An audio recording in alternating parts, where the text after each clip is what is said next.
இழப்பு. இப்போ நீங்கள் நெக்ஸ்ட்டில் வேகை ஆரம்பிச்சு பருவமாக பால் இதுக்கு வந்துச்சு பால் பாய்க்கலாம். இது நிறைய இதுலேயே நிறைய இருக்கும். இதே நாங்கள் பேக்கரிலேயே பால்லையோ இன்னும் ரீச் பண்ணணும் நிறைய போகும். ஏன் நீங்கள் இப்போ வந்து இந்த அருவமாவை வந்து கோவை மாவட்டத்தை தாண்டி அடுத்த மாவட்டத்துக்கு கொண்டு போகக்கூடாது அப்படிங்கிற ஏன் கொண்டு போக முடியும்? கொண்டு போகக்கூடாதுன்னு நமக்கு இதில் பொறுத்து நம்ம கண் பாலில் இருக்கணும். இப்போ இங்கே பொட்டன்ஷியல் டார்கெட்ஸ் நிறைய இருக்காங்க. இங்கே நிறைய கிடையாது. இல்லை என்னன்னா இப்போ அடுத்த அந்த பக்கம் போகும்போது இன்னும் ஒரு 1000 பேருக்கு ஒரு வேலை வாய்ப்பு. அது நாங்கள் பால் பண்ணிக்கலாம். நம்ம டிஸ்டன்ஸ் போனாலும் பால் பண்ணிட்டு வரோம். பாலுக்கு இங்கே ஊட்டி ஒரு திருப்பூர் ஈரோடு போகுது, இங்கே பள்ளி வரைக்கும் போகுது. அதுவும் தேவையில்ல பாலக்காடு போகலாம் சுற்றுலான்னு அது ஒரே இடத்துல நாங்கள் பேக் பண்ணிடுறோம். அதை ஒருத்தர் செய்ய முடியாது. அது ஏஜென்ட் மாதிரி பண்ணுறோம். இதெல்லாம் கூட நாங்கள் டைரக்ட் தான் பண்ணுவோம். டிஸ்ட்ரிபியூஷன் ஒரே நாளில் நடக்கும் இல்லைங்களா? பேக் பண்ணிங்கன்னாக்கா உண்டு உண்டு எல்லாம் உண்டு. கோல்ட் ஸ்டோரேஜ் ஃபெசிலிட்டி இல்லை. அவங்க என்ன பண்ணணும் அதே மாதிரி. இப்போ இன்னும் வந்து மக்களிடையே வந்து பார்த்தீங்கன்னா இந்த பால்காரர்கிட்ட வாங்குற பால், அது கறவை பால், இப்போ இந்த பாக்கெட் பாலுக்கும் வந்து இப்போ ஏதோ ஒரு பாக்கெட் பால் வந்து சம்திங் அது குடிக்கக்கூடாது அப்படிங்கிற எண்ணம் இருக்குது. அதுக்கு நீங்கள் சொல்லக்கூடிய காரணம் மக்கள் நல்லா கொண்டு வரீங்க. இப்போ இந்த கேன் நம்ம கொண்டு வந்து அது பால் நல்ல பால் அப்படின்னு நினைக்கிறாங்க. ஆமாம். ஆனால் கேன் பால் யாரும் என்ன பண்ணுறாங்க, பேக்கெட் பேக்கெட் எடுத்து கொண்டு வர்றாங்க. ஸோ அதுதான் நமக்கு சாதம் கொண்டு வர்றாங்க. என்ன நினைக்கிறாங்கன்னா இந்த கேனில் கொண்டு வந்தால் கலந்து டயட்டாக கொண்டு வர்றாங்க. ஆனாலும் கொஞ்சம் வித்தியாசம் இருக்குதுங்க. பேக்கெட் பால் வாங்கிட்டு இருந்தாலும் குடிக்க மாட்டேங்கிறாங்க. ஒரு சில எங்களுக்கு வந்து அந்த மாதிரியே சில பால் வாங்கி பழகிட்டோம் பால் காரணத்தில். அந்த பேக்கெட் பாலுக்கு ஒரு ஸ்மெல் ஒன்று இருக்குது. அது என்னன்னு எனக்கு ஏன் பால் வாங்கிக்கலாம், ரவா பால் வாங்கிக்கலாம். ரவா பால் ரொம்ப கெட்டியாக இருக்கும், ரொம்ப திக்காக இருக்கும். அந்த அளவுக்கு வந்து பால் அது இதில் வந்து ஒரு பால் நம்ம வீட்டுக்காக தண்ணி ஊற்றுறதுக்கு வந்து பாலில் தண்ணி ஊற்றி குடிக்கணுங்கிறது வந்து குடிக்கிறது இல்லை. அது டைல்யூட் ஆகுது இல்லைங்களா? டைல்யூட் ஆனால் கம்மியாக தான் குடிப்பாங்க. குவான்டிட்டி நிறைய நமக்கு வந்து குழந்தைங்களுக்கு நிறைய கொடுக்கணும் அப்படின்ற ஒரு எண்ணம். அது கெட்டியாக குடிக்க முடியும் அப்படின்னு கிடையாது. இல்லை கெட்டியாக நிறைய கன்சியூம் பண்ண முடியறது இல்லை. தண்ணியாக ஜாஸ்தி சொன்னாங்க. தண்ணியை டாக்டர் 3 லிட்டர் 4 குடின்னு சொல்கிறாங்க. ஆமாம். நான் 3 லிட்டர் 4 குடிக்க மாட்டோம். ஆமாம். அப்போ நீங்கள் பால் தண்ணி கொடுத்தா மோர் தண்ணி கொடுத்தா தயிராக கொடுத்து தண்ணியாக கொடுக்கலாம். அது தண்ணி ஊற்றி கொடுக்கலாங்க. தயிருக்கு மோர் தண்ணி வித்தியாசம். தயிர் வந்து வெண்ணெய் எடுத்து மோராக்குறோம். ஆனால் மோரில் தான் சத்து ஜாஸ்தி. ஆமாம். அதை மோர் பண்ணாங்க நல்ல வைட்டமின்ஸ் நிறைய மாறிட்டு. ஆனாலும் உங்களுக்கு டேஸ்ட் நல்லா இருக்கும். தண்ணி ஊற்றி காய்ச்சி பாருங்க, காய்ச்சியும் குடிக்கணும். தண்ணி ஊற்றி குடிச்சோம்னா நிறைய குடிக்கலாங்க.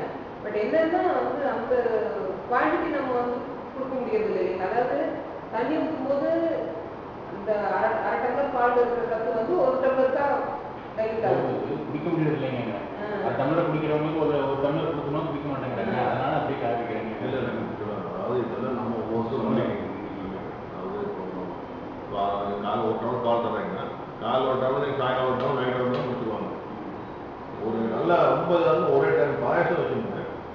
ரொம்ப திட்ட ப்ராப்ளம் இருக்குது. இப்போ கல்யாணம் போனால் கடைசியில் வச்சுக்கணும் பாயசம் கொடுத்தான்னு வச்சுக்கோங்க. இதே நீங்கள் உட்கார்ந்தோம்னா ரெண்டு பாயசத்துக்கு கொடுக்கணும் ஒன்றும் சாப்பிட முடியாது. ரொம்ப திட்டாக இருக்குது இந்த மாதிரி அவங்க சாப்பிட முடியாது. தண்ணியாக அந்த மாதிரி இருந்தால் சாப்பிட முடியாது.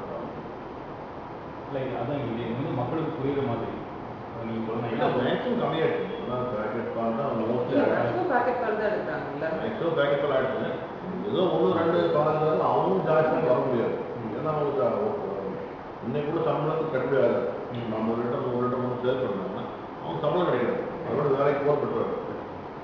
ஆமாம். ஏன்னா ஒரு அம்மா பாருங்க, ஒரு மாடு வச்சுருக்காங்க.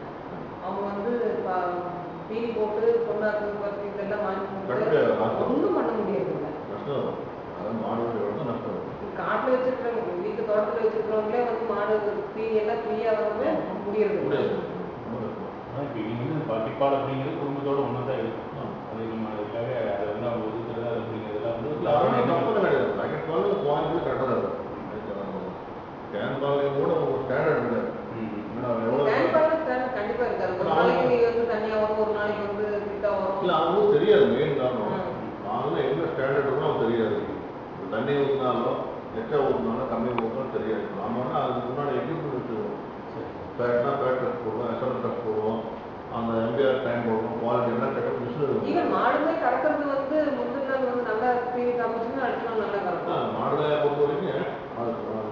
சாப்பிட்ற தீனி, குடிக்கிற தண்ணி, அந்த மண் இருக்கிற இடம் இல்லைங்களா, அந்த மண்ணு தகுந்த மாதிரி மாறும்.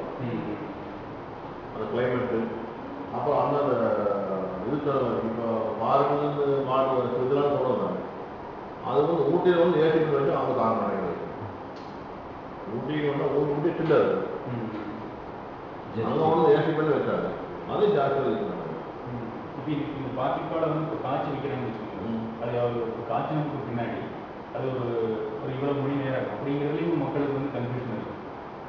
மிச்ச குடிக்கிறது இல்லை ஃப்ரிட்ஜில் தருவாங்க, அதையும் சேர்த்து சின்ன பேக்கெட் எல்லாம் வருது. அவங்க தேவையில்லாம சின்னது 200 400 இருக்குது. இப்போ அது மாதிரி எல்லா வீடும் அது வந்து ஃப்ரிட்ஜ் எல்லா வீடும் இருக்குது. அவங்க எடுத்து கட் பண்ணி வேணுங்கிறத கொடுத்து மிச்சம் கிளீன் போட்டு வச்சுருவாங்க. இல்லை காய்ச்சி வச்ச பாலை வந்து அவங்க குறிப்பிட்ட மணி நேரம் தான் யூஸ் பண்ணணும் அப்படிங்கிறது இல்லை எந்த பால் வெங்காயத்தை மேலே ஆடை கட்டுறது அப்படி வருது. ஃபர்ஸ்ட் யூஸ் பண்ணுவாங்க, தப்பு கிடையாது. அதுக்குன்னா பெரும்பாலும் பேக்கெட் பால் வந்து பாஸ்டரைஸ் இல்லை, ஏற்கனவே பதப்படுத்தப்பட்டது, ஹை டிகிரி டெம்பரேச்சரில் போட்டு குறைச்சி பண்ணி வச்சுருக்கோம். ரெண்டு தட்டை இருக்குங்க, 75 சென்டிகிரேட் காயும். அது காய இருக்கும், ஒரு 2 செகண்ட் ஒரு பேஸ்ட் வரும். அது என்ன அதுக்கு அந்த கிருமிகளுக்கும் ட்ரெஸ் பண்ணிடுவோம். கோயம்புத்தூரை பொறுத்த வரைக்கும் யூஸ்வலாக வந்து டீ கடையினால அது தமிழ்நாட்டிலே சொல்லலாம் நல்லா அழுது ஒழிஞ்சிட்டு தான் இருக்கும். அதை ட்ரெண்டு சேஞ்ச் பண்ணி ஒரு ஷோரூம் லெவலில் கொண்டு வந்து ஃபர்ஸ்ட் நீங்கள் தான். நான் சொல்லிட்டு சொன்னேன்.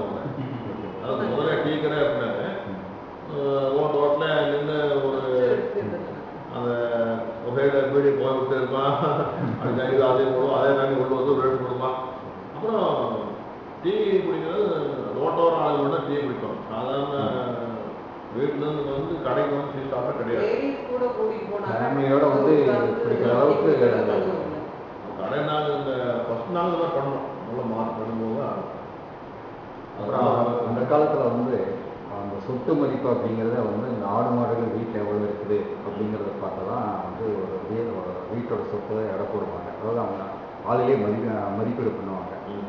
இப்போ இருக்கிற சுச்சுவேஷனில் வந்து எனக்கு இருக்கிற அந்த எக்கானமி ட்ரெண்டில் இப்போ இது வந்து ஒரு ஆடு மாடுகள் அப்படிங்கிறது வந்து ஒரு பெரிய வரப்பிரசாதம். இது வந்து ஆனால் கொஞ்சம் கொஞ்சமாக குறைஞ்சிட்டு வருது. இதை டெவலப் பண்ணுறதுக்கு இப்போது நிறையா முதல்ல வந்து எதை சொன்னால் மாடு மேய்க்கப்பாடு அப்படிம்பாங்க. இப்போ அதுலேயே லேட்டஸ்ட்டாக வந்து இப்போது ஹை லெவலில் இந்த ஃபார்மெல்லாம் பண்ணி பண்ணுற அளவுக்கெல்லாம் இப்போ வந்தாச்சு. இப்போ அதில் எந்த மாதிரி செஞ்சால் இன்னும் நல்லா டெவலப் பண்ண முடியும்ட்டு பாருங்க.